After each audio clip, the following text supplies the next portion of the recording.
phase 2 is in a small number of patients where they're really just testing the at a very high level, the effectiveness of the medication for the disease they're trying to treat, and to see if there are any big safety concerns that come out of that.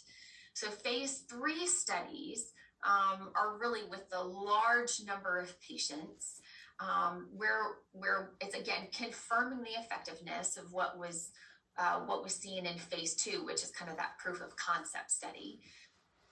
But with a larger number of patients, you're able to potentially see other side effects and other complications that can arise when you're studying the larger population. So some of those studies compare it to other treatments in a kind of double-blinded fashion. And then phase 4 is kind of the post-marketing phase. So after the drug has already been proven effective, proven safe, gotten the okay from the FDA. And so that's when, after it's been approved, and really, again, an even larger number of people that drug is being used for, different side effects, different benefits, other things that can come out of that. So again, just so we know what we're talking about here. So as far as some of the, when we say a Th2, part of your immune system, that's the allergic, what we call the atopic side, okay, of your immune system. So there are different therapies, and most specifically dupilumab or Dupixent, that try to direct at the general Th2, or the general kind of allergic side of the immune system. So in this figure that I took, and you'll see this figure coming back in other slides, but different pieces of it. So IL-4 and IL-13, these are what we call cytokines. And so cytokines are molecules or chemicals in our body that they're just kind of, they direct signals or direct traffic and tell other cells, what to do. And so these are IL-4 and IL-13 are two of our major kind of Th2 cytokines. And these are players in not just EOE, but also in asthma and atopic dermatitis, which is eczema. And so dupilumab, because it affects both of these cytokines or molecules, it has a number of different things that it's approved for. So Dupixent is the brand name. That is currently approved ages 6 years and up for eczema. It's approved 12 years and up for asthma, and then 18 years for nasal polyps. Now, again, it's already gone through all of the phase 1, 2, 3 studies for, say, eczema, asthma, and polyps at those different ages. And they're in the phase 4, the post-marketing, part of the study now. It is an injection that's given every other week at home. How this works is that it blocks a common part of both the IL-4 and IL-13 receptors. So those IL-4 and IL-13, those molecules, what they have to do is they have to attach to a receptor to then go and have their, downstream effect. They have to connect to that receptor. So the piece that dupilumab or Dupixent, this antibody attaches to is there's a common subunit or a common part of both the IL-4 receptor and the IL-13 receptor. So if you knock out that common piece of both of those receptors, neither the IL-4 or IL-13 can work and attach correctly and then go to have the downstream kind of signaling effects that it does.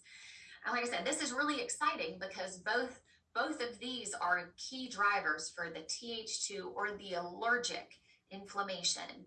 And so again, it's been applied and used for many different allergic conditions. And this is the furthest along as far as our biologics in the world of EOE research. Back at the end of May of 2020, they published initial findings from their phase 3 studies for EOE that showed that they did meet their primary endpoints, which is kind of their criteria. Whenever you do a research study, you try to identify, a primary endpoint, like what is the main goal? What is your main hypothesis of this? And then after that, they have a whole list of secondary endpoints that they're expecting to see also within the study, but it wasn't necessarily their primary goal. So it showed that for EOE specifically, that Dupixent met all of their primary endpoints, which were achieving not only histologic resolution or improvement. When when you look under the microscope at the biopsies, that the eosinophils were gone, patients' symptoms improved, and really for EOE trials, they're rigorous trials, and they're very strict as far as the endpoints or the goals that you have to meet. You have to show objective improvement in the numbers of eosinophils on the biopsies, but you also have to achieve symptom improvement for the patient. You have to have both of those things present. Dupilumab is also in phase 2 studies for eosinophilic gastritis, and the results of that have not been published yet. Other molecular targets and things that are really the forefront of clinical trials right now. Oh, I apologize. That's a typo. It is called Siglec-8 without the T on the end. It stands for sialic acid binding immunoglobulin like 8. But this is something that is found exclusively, and it's right here, and you can see it's in blue right there, this little receptor there. And so this is Siglec-8 is found on only eosinophils, mast cells, which you can both see there, and basophils.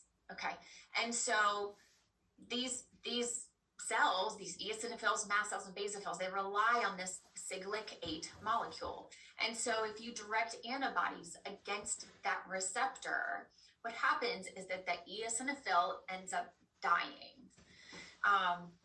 And so this is something that's very exciting. It's very specific to, again, just those few cells. When you're creating these designer drugs, you don't want something that's going to knock a whole big number of things in the immune system. You want it to be as selective as possible. So this is really exciting. It's in phase 2 studies right now for eosinophilic gastritis and enteritis. And those phase 2 studies did show both significant objective and subjective improvement in patient symptoms and the eosinophil counts.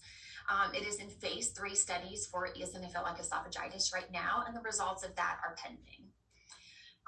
At this point, it is an IV infusion, but a lot of these studies may start out that way as an IV formulation or an intravenous, through the vein, but then, will convert to other, more patient-friendly, routes, like an injection or a pill, that kind of thing.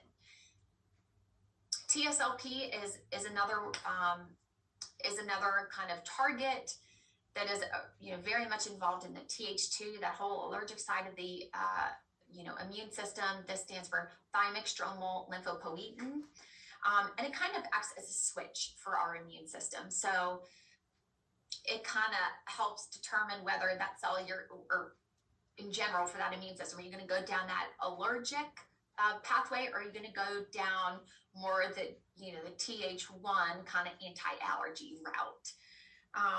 And so, as you can imagine, is a key determinant of that. This has also been studied in many things like asthma. It's shown great improvement with asthma. And as far as the EGIDs or EOE, this has been shown in at least mouse studies, so that kind of phase 1 in mouse studies, to block, it ends up blocking eosinophils in the esophagus, and it helps to prevent food impactions, but that is not yet being studied in the EGIDs.